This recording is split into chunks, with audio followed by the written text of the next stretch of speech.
Colin Powell once said, "There are no secrets to success. It's the result of preparation, hard work, and learning from failure." And we couldn't agree more. This is Unleash the Champ Leadership Podcast. Unleash the Champ Leadership Podcast.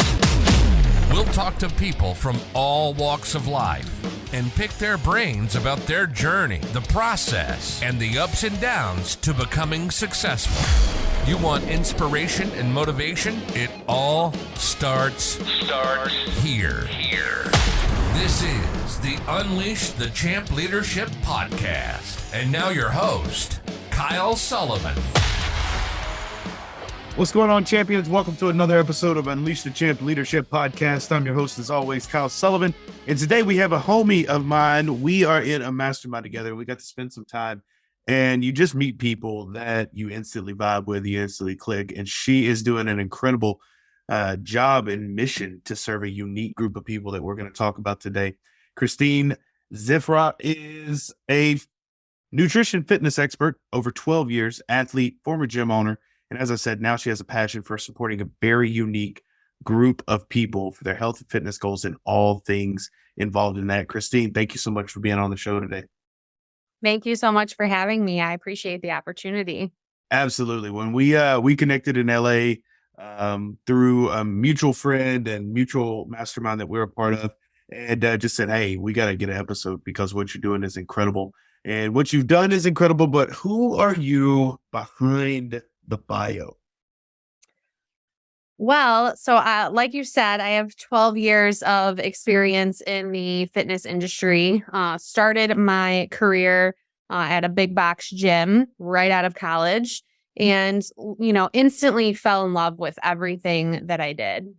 Helping people reach their fitness goals, becoming the best version of themselves, truly becoming healthier from the inside out, changing lives, helping someone that was pre-diabetic become not even close to diabetic or not on medication.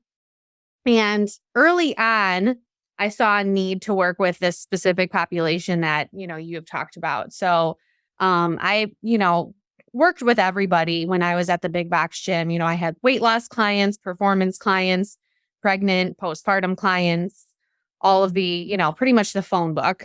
But a common theme was my clients that were in their, late 40s or 50s, female, some of them even 60s. Anytime we would do, high impact aerobics or jump rope or running, they would beeline to the bathroom and they would come back and I'd be like, what's going on? And they'd be like, you'll see, one day when you have kids, it's just something that comes with pregnancy. So I really got curious and I, started educating myself. I always pride myself on keeping up with the most, up-to-date education and information surrounding, fitness, exercise, all of those things. So I started to get educated in pregnant and postpartum fitness. And what I came to learn is that, peeing your pants in your 40s and 50s and, even into your 60s is,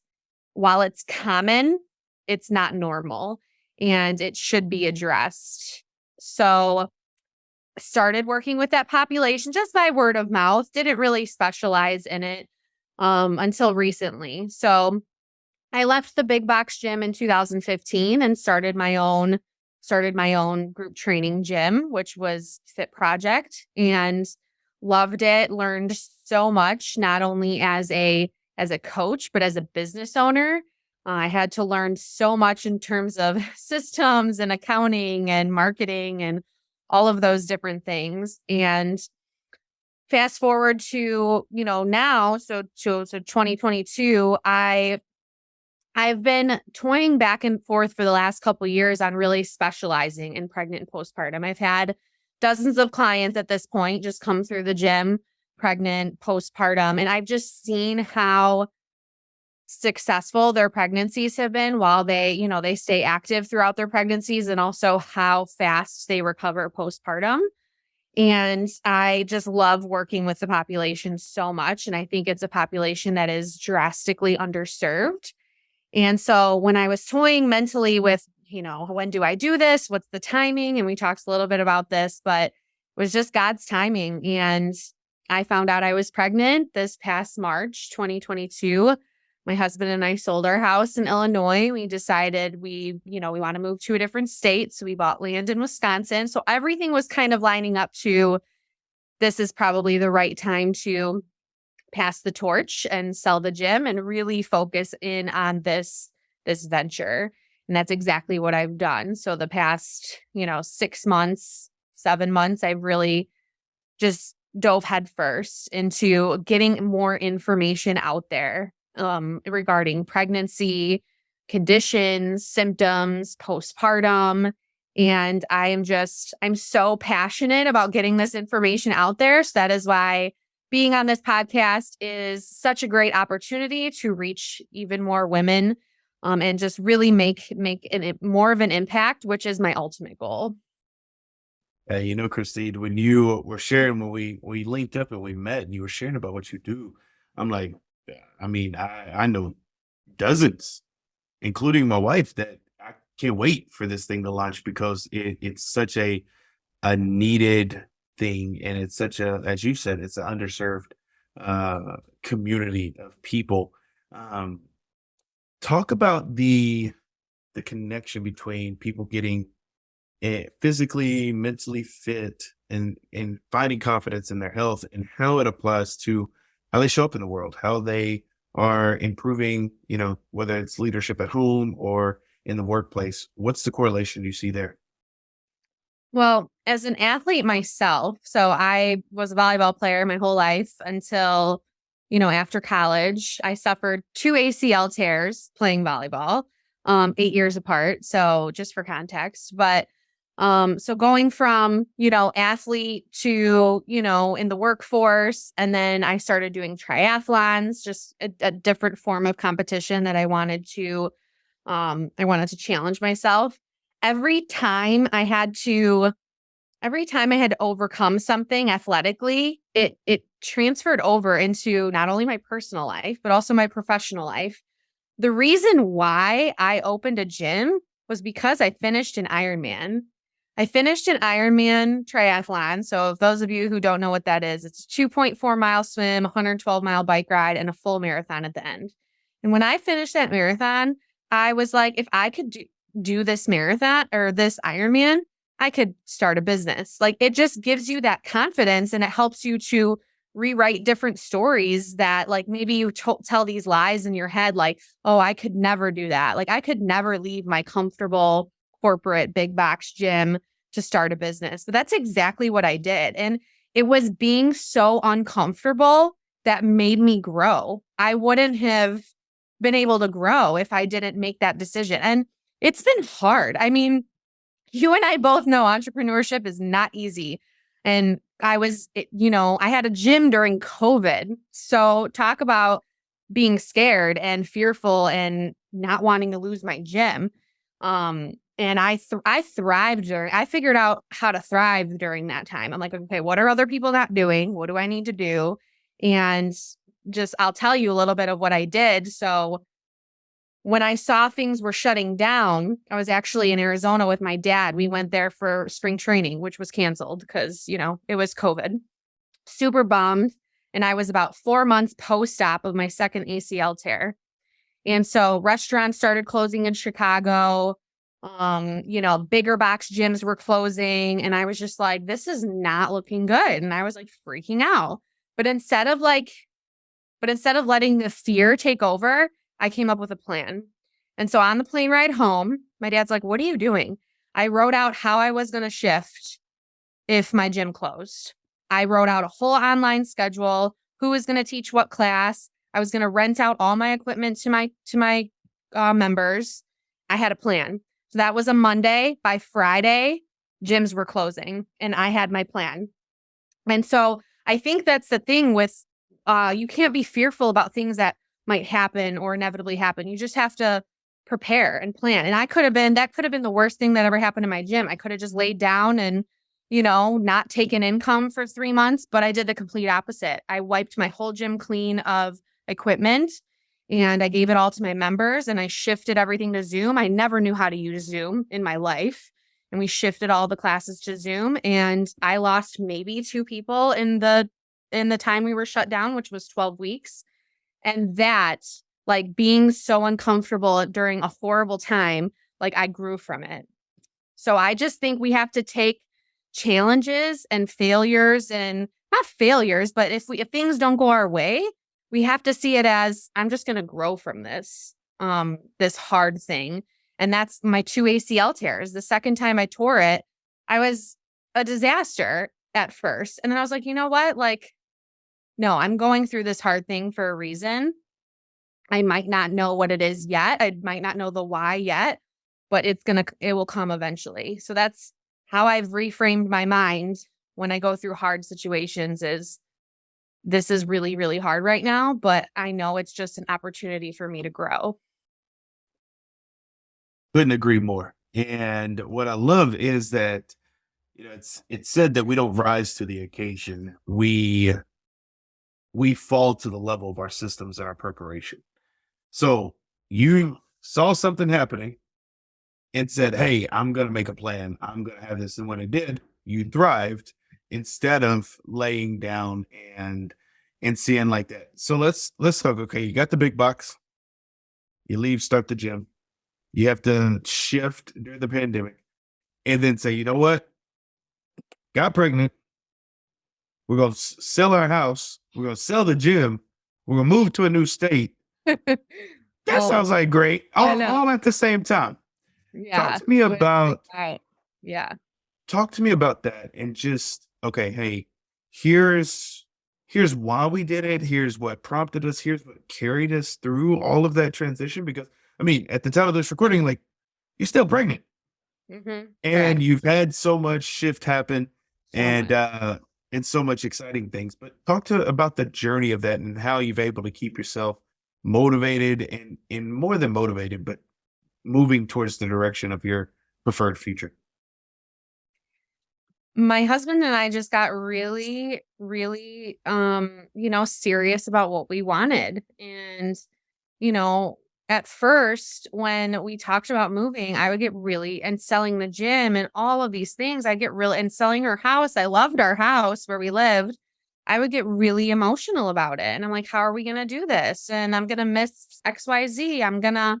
I just kept on playing defense in my head. And instead of looking for the opportunity and how much growth was going to come out of it, I did get to that place eventually, but it took some time. So I want people to realize, if you're going through a hard thing, sometimes you just have to be in it and let your emotions just be what they are.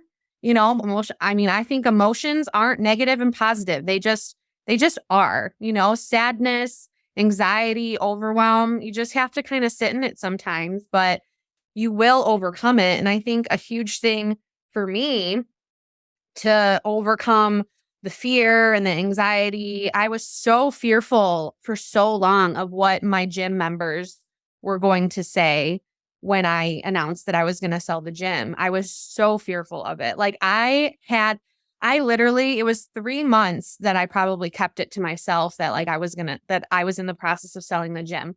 I didn't want people to leave. I didn't want people to, judge us for wanting to move and, all of these things. And at the time, to be honest, I hired a not like a therapist, but I was working with a mental conditioning coach because I was so caught up in my head of overwhelm and anxiety and all of these and fear of the unknown. And when I finally told them, I actually recorded a video of the announcement. The support I got, that we got, my husband and I, was so overwhelming. It was like I made all of that up in my head. All of the fear was just made up, came from nowhere. It was the most, that was one of those stories, that was immediately rewritten in my head. Wow, people are very, not that I needed that, but that was just validation of, that we make things bigger, that we make situations bigger in our heads than we need to. we get so fearful of the unknown that it paralyzes us from making any decision, and that's just the thing. You just have to make a decision and move forward because there's going to be an opportunity from it. So COVID, tearing my ACL, doing Ironmans, opening a gym, to having to go through the pandemic, which forced me to go online with my services, which made me realize I could reach so many more people, which then has now given me the confidence to be like, I'm going to hone in on working with this special population, this pregnant and postpartum population that is completely underserved, undervalued. And now I can reach all of these women online because I did it. I did it during COVID. So that is why I'm super excited. And as a mom, I want to keep making an impact on others' lives. At the same time, I want to be a mom. I want to be there for my kids' steps, and I want to, be able to put them down for naps and things like that. So I don't want to give up what I love so much to be a mom. I don't want to have to sacrifice my passion to be a mom. I want them to work in congruence, like with each other. And eventually I'd love to teach other women to do the same, because I see so many women that feel like they have to decide between their passion and their parenting. And I just want to be an example that you don't have to. You can decide your own fate. And that's just what I'm doing. I'm deciding to build my dream business around my dream life and not the other way around. Yeah. I love that for a myriad of reasons, which a lot of what we shared, like just what you're passionate about is so needed. And from a husband's perspective, I know one of the things my wife has said after both kiddos getting back into a routine and physical activity, the common barrier is I don't have time. I need to take care of this. I need to take care of that. I don't have time. What do you say to those, or let's do two parts. What do you say to those mamas? I love how you say that. Those mamas that are feeling that are listening, that maybe, they sent this, girlfriend sent this. And then also, what do you say to the husbands that encourage, getting back in growth and health and fitness for that? How can they support one another? Well, they really go hand in hand. So first of all, the moms that say, I don't have time, you're never going to have time. Like even right now, like there's no baby yet. I could say all the things. I'm working on this business. I'm working on XYZ. I don't have the time. People say that even if they don't have kids, you're never going to have the time. You're going to make the time. You're going to make it a priority. And it doesn't, I think people have this unrealistic expectation that they need to, do something every single day, or it needs to be an hour, it needs to be super structured, and it needs to, at the beginning, it could be once a week. It could be twice a week, and then it's going to work up to 3 times a week once your baby's sleeping through the night or you have some childcare support or whatnot. So you're never going to have the time. Just know that you're going to make the time. You have to carve the time out, just like you do your kids' feedings and nap times and laundry, dishes, like all of those priorities, right, are so like, moms, I have to do the house. You have to take care of you. You have to take care of you so that you can take care of everything else. Moms always put themselves last. I see this. You see this, I'm sure. I have friends who are moms and cousins who are moms, and they make their whole lives about their kids. And I'm going to be obsessed with my kid. And I know this, but I'm never going to stop taking care of me, because taking care of me is taking care of them, because I'm going to be a better mom. I'm going to show up better when I've taken care of myself. When I put my needs first, and then their needs are going to come. And that doesn't make you I think moms feel so much guilt, and they feel like that makes them selfish, but it really doesn't. It makes you selfless, because you have to take care of you first so that you can take care of everybody else. And I would say that for the dads, if your wife is, she's a working mom or if she's a stay-at-home mom, and she comes to you and she wants to, start fitting in activity again, whether it's twice a week, 3 times a week, and childcare is rough or it's hard to work out with a running toddler, help her. And the way you could support her is by, taking an early morning shift, or when you come home from work, she goes out for 30 minutes or does a quick workout at home. You can support her by just, doing your dad thing and taking the kids for 30 minutes so mom can go work out for 30 minutes or go for a walk or something. So you have to be a team, because, you're, and you have to know as the dad, as the husband, that when your wife does this for herself, like she's only going to be a better wife, and she's only going to be a better mom and show up better at home and just smile more and be happier because she's doing what she needs to do to fill her cup. Perfectly said. Perfectly said. And it's so important for us to take care of us. I remember back 2018, there was something that happened and I was just shook. And I realized I had all this professional success, but I wasn't taking care of me. And that journey of doing that has changed everything. And so I love how you said that as well. And husbands that are listening, you're a team. Wives, your team. There's not one person there's seasons where one may carry more of a load, but that works both ways. Absolutely. That works both ways. And so as we wrapping this up, how can people get involved in what you're doing? I know you're in the home stretch of pregnancy, but you are taking on people, you're having conversations, see if you can help them, even in the midst of about to have a baby. I mean, come on, y'all. Y'all need to follow this person just for that alone. Shout out to you. Yeah. But how can people get connected with you? How can they find you and learn more? Yeah. So I post a lot of my, content and education right now on Instagram. So you could follow me at Kristine with a K, .adele.fit on Instagram.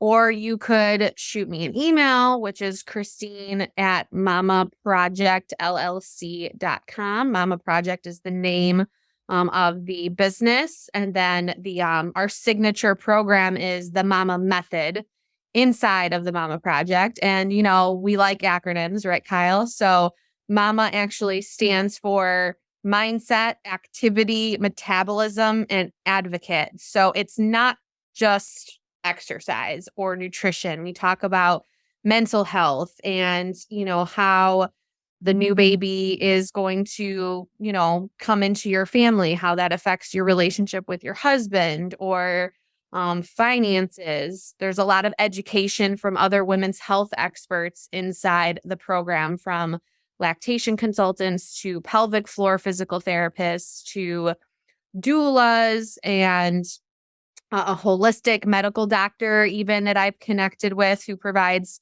some awesome information. So that is how you can find me and connect with me. And again, you can be anywhere. Like, I don't care where you live, I can help you. That is if COVID's taught us anything, it's that our reach is limitless. And I'm so excited to be able to take this program to the next level and just have more of an impact on more women. And I really want to see the trajectory of care change for women who are pregnant and postpartum. I've torn an ACL twice. Both times I was sent to physical therapy after. Why isn't a woman sent to pelvic floor physical therapy after she gives birth, whether it's vaginal or C-section? We're doing women a disservice by not providing them that education and then also that opportunity for healing. So well said. So well said. And as you teased, make sure you're connecting. Send her an email. Find her on social media, because this is just the starting point of what your program offers, and you're uniquely qualified to do it even before you got pregnant. And so we're just excited as you are in the home stretch, as you're all going to welcome a baby into your family. The work you're doing is incredible. Before we let you go, got one more question for you. At Yeah. Unleash the Champ Leadership Podcast, Kristine, what does it mean to be a champion to you? This definition for me has definitely changed over time. If you were to ask me 5 years ago or 10 years ago, it would be different. But now I think being a champion is, respecting yourself and, also being aware of the season that you're in. I talk about seasons a lot, and I love that as a former athlete, right? There's a season. There's a season of baseball, there's a season of football, and there's seasons of your life. There's seasons where, you are going to be business focused and you're going to be driving towards a financial goal. There's going to be seasons where you have a stronger emphasis on a health goal or a weight loss goal, or maybe you're training for a race. And then there's going to be, if you're a female, there's going to be seasons where you're pregnant or you're postpartum. And you just have to, as a champion, you just have to have the mindset that whatever season that you're in, it always comes to an end, and there's always going to be another season. There's always going to be something new, a new opportunity for growth. So whatever season you're in, if it's hard right now, if you're early postpartum and you're like, oh my gosh, I'm never going to sleep again, just know that like these seasons are temporary, and pregnancy is temporary, right? But once you're postpartum, you are postpartum forever. It's just the initial postpartum phase that I think a lot of women get. It's really hard, the sleepless nights and the screaming infants. It's a season. You're in this new season. Embrace it and respect it, and also realize that it's going to come to an end and a new season will come. That's right. Being a champion is understanding that there are seasons, embracing it, and then knowing this too shall pass. Kristine, thank you so much for being on the show today. Thank you for having me. You've been listening to the Unleash the Champ Leadership Podcast. Our passion is to talk to successful people and hear all about their journey and what it took to get there. We hope you've enjoyed the show. Make sure to like, rate, and review. We'll be back soon. But in the meantime, hit up the website at unleashthechamp.com. Find us on Instagram at Kyle J. Sullivan, and hit up that Facebook page at Unleash the Champ. Remember, if you can't fly, then run. If you can't run, then walk. If you can't walk, then crawl. But by all means, keep moving.